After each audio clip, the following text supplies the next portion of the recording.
Les textures et reliefs des personnages entrelacés dans le marbre mis en lumière.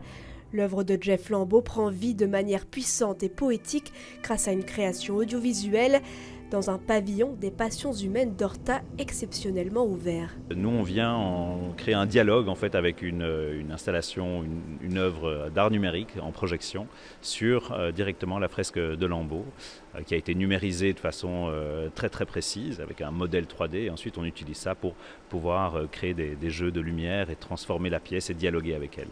À quelques mètres de là, dans le parc du Cinquantenaire, il suffit de s'arrêter pour suivre la lumière de ces sphères lumineuses, l'occasion d'être hypnotisé par cette boucle infinie de ce gigantesque circuit de billes de couleurs.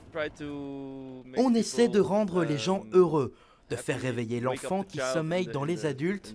On reste hypnotisé en regardant et on continue à suivre la lumière. Le musée des sciences naturelles ouvre exceptionnellement sa galerie des dinosaures en soirée, la plus grande d'Europe avec ses 3000 m².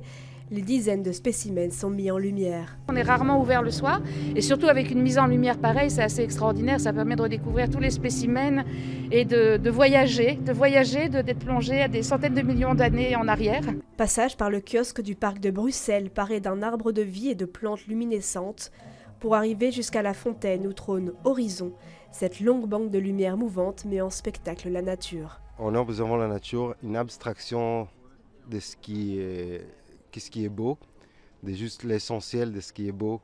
Un genre d'impressionnisme fait en digital, en lumière, avec l'écran. La nature aussi mise à l'honneur grâce à un mapping de paysages luxuriants sur la cathédrale Saint-Michel et Gudule, un hommage aux oiseaux et à la biodiversité.